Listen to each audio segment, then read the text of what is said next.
ਇੱਕ female tourist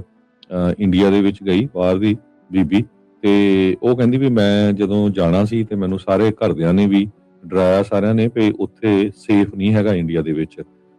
ਕਿਉਂਕਿ ਆਪਾਂ ਨੂੰ ਪਤਾ ਹੀ ਆ ਕਿੰਨੀਆਂ ਇਨਸੀਡੈਂਟਸ ਉੱਥੇ ਜਿਹੜੀਆਂ ਰੇਪ ਦੀਆਂ ਜਾਂ ਹੋਰ ਆਉਂਦੀਆਂ ਹੈਗੀਆਂ। ਕਹਿੰਦੀ ਵੀ ਮੈਂ ਸੇਫ ਇਸ ਲੱਭਦੀ ਸੀ ਤੇ ਮੈਂ ਇੱਕ ਗੁਰੂ ਘਰ ਦੇ ਵਿੱਚ ਚਲੇ ਗਈ, ਤੇ ਜਦੋਂ ਉਹ ਗੁਰੂ ਘਰ ਚ ਗਈ ਕਹਿੰਦੀ ਵੀ ਮੈਨੂੰ ਉੱਥੇ ਇਕੱਲੀ ਉਹਨੀ ਰਹਿਣ ਲਈ ਨਹੀਂ ਜਗ੍ਹਾ ਦਿੱਤੀ, ਤੇ ਮੈਨੂੰ ਫੂਡ ਵੀ ਦਿੱਤਾ, ਸਾਰਾ ਕੁਝ ਦਿੱਤਾ। ਤੇ ਉਹ ਵੀਡੀਓ ਅੱਜ ਕੱਲ ਬਹੁਤ ਜ਼ਿਆਦਾ ਜਿਹੜੀ ਆ ਵਾਇਰਲ ਹੋ ਰਹੀ ਹੈਗੀ ਆ ਵੀ ਕਿਸ ਤਰ੍ਹਾਂ ਕਹਿੰਦੀ ਵੀ ਹਾਲਾਂਕਿ ਮੈਂ ਸਿੱਖ ਧਰਮ ਨੂੰ ਬਿਲੋਂਗ ਵੀ ਨਹੀਂ ਕਰਦੀ, ਨਾ ਮੈਨੂੰ ਬੜਾ ਪਤਾ ਸੀ ਉਹਦੇ ਬਾਰੇ, ਵੀ ਰਹਿਣ ਲਈ ਜਗ੍ਹਾ ਦਿੱਤੀ, ਖਾਣ ਲਈ ਜਗ੍ਹਾ ਦਿੱਤੀ, ਤੇ ਮੈਂ ਸੇਫ ਵੀ ਬਹੁਤ ਰਹੀ ਹੈਗੀ ਆ। ਸੋ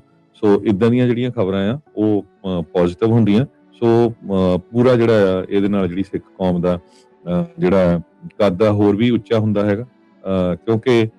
ਪਿਛਲੇ ਸਮਿਆਂ 'ਚ ਬਹੁਤ ਇੰਡੀਆ ਤੋਂ ਖਬਰਾਂ ਆਈਆਂ ਵੀ ਬਾਹਰਲੇ ਟੂਰਿਸਟ ਗਏ ਸੀ, ਕਿੱਦਾਂ ਉਹਨਾਂ ਨੂੰ ਟਰੀਟ ਕੀਤਾ ਗਿਆ, ਇੱਥੋਂ ਤੱਕ ਤਾਂ ਰੇਪ ਕਰਕੇ ਮਾਰ ਵੀ ਦਿੱਤੇ ਗਏ। ਸਾਨੂੰ ਪਤਾ ਹੀ ਆ ਵੀ ਸਾਊਥ ਇੰਡੀਆ ਦੇ ਵਿੱਚ ਇਦਾਂ ਦੀ ਘਟਨਾ ਇੱਕ ਜਿਹੜੀ ਵਾਪਰੀ ਸੀ।